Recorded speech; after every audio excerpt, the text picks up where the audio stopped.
My goodness.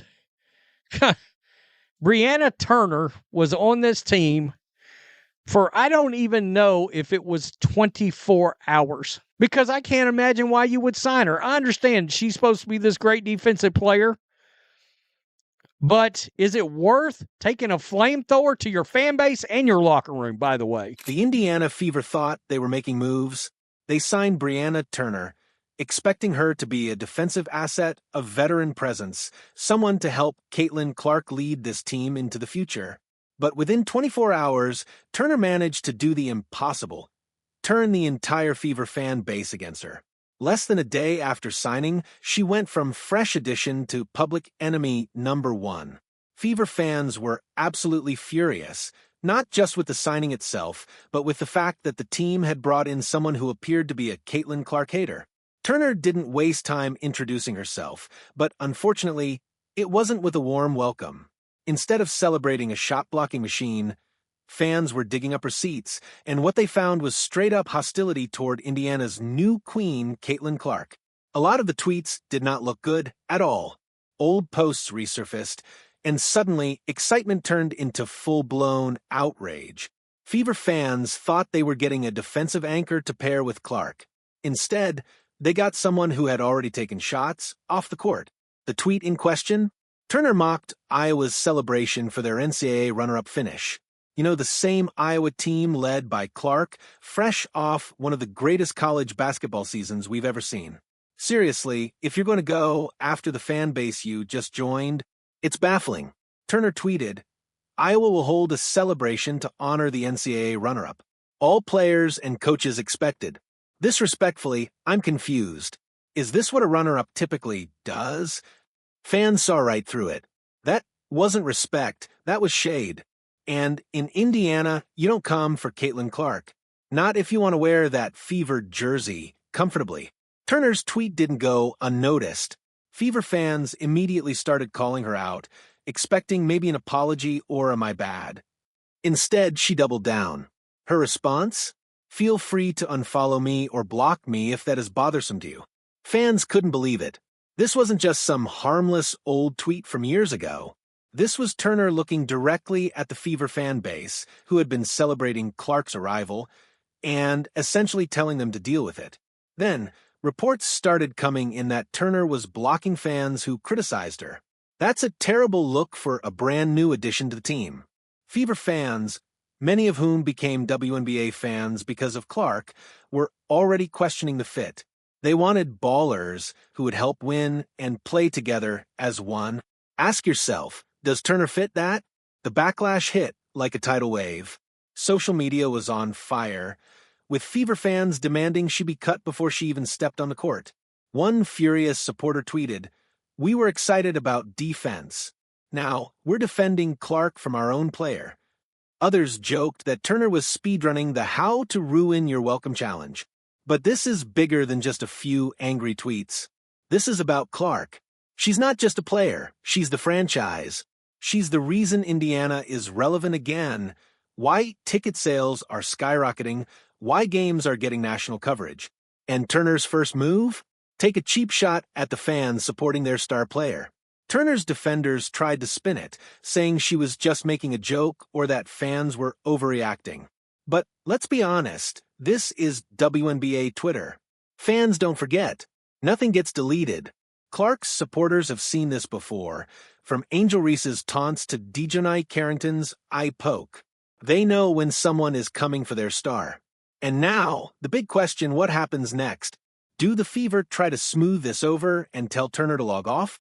Or do they let her keep tweeting her way into deeper trouble?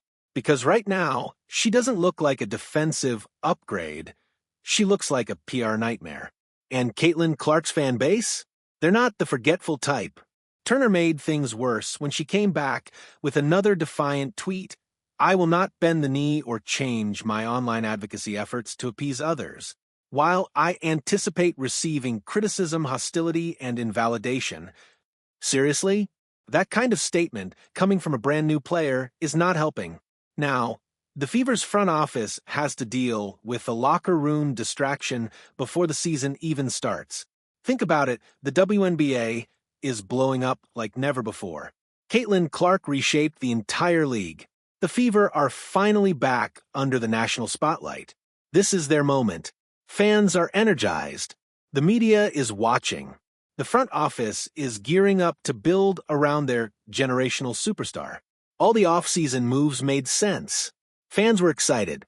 And then, here comes Brianna Turner stepping onto the scene, only to start throwing shade at the exact player and fan base responsible for all this buzz. It's like she skipped the first page of the How to Join a New Team handbook. Do not insult the franchise star. Now, maybe Turner made a mistake. Maybe it was just a poor tweet. But what does she do next? Apologize? Show some humility? Try to win back the fans? Nope, not even close. Instead, she doubles down with an attitude that practically dares fans to hate her. And guess what? They do. Fever fans are calling for Turner to be cut before she even suits up. The excitement around her defensive skills? Forgotten. Now, the conversation is, why is she even here? And it gets even wilder. Turner isn't backing down. She's escalating, more tweets, more defiance. It's like she's pouring gasoline on a fire that was already threatening to burn down her reputation in Indiana. She's giving major take-it-or-leave-it energy, but Fever fans? They're leaning hard toward leave it. At the end of the day, this is a Caitlin Clark team now. Every decision, every move is viewed through that lens. The Fever's signing spree was supposed to launch this team into contender status, building around Clark, Aaliyah Boston, Kelsey Mitchell, Lexi Hull, and a strong group of veterans. Instead, their social feeds are filled with Turner's clapbacks. Clark isn't just a basketball player, she's a movement. She's the reason this team is selling out games before the season even starts. She's why ESPN and national media are setting up camp in Indiana. When Clark signed with Nike, that wasn't just a sneaker deal, it was the baton pass from the WNBA's past to its future.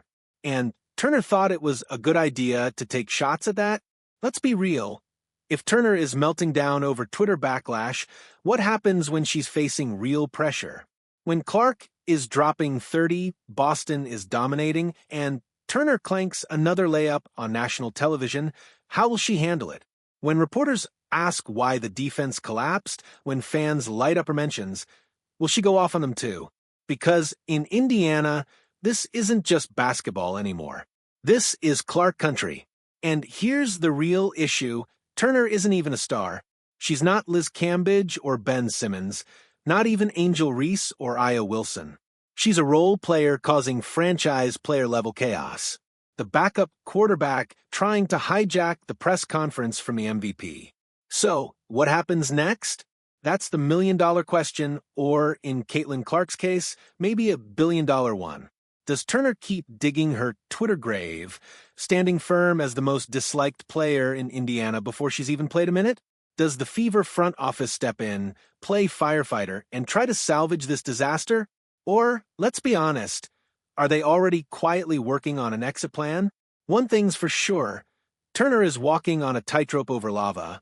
The Fever can't afford this distraction, not with their championship window opening. The future is clear. The Fever need to build around Clark. If Turner can't see that, she may find herself watching this season from the couch. Because right now, she's not just risking her own spot, she's risking everything the Fever are trying to build.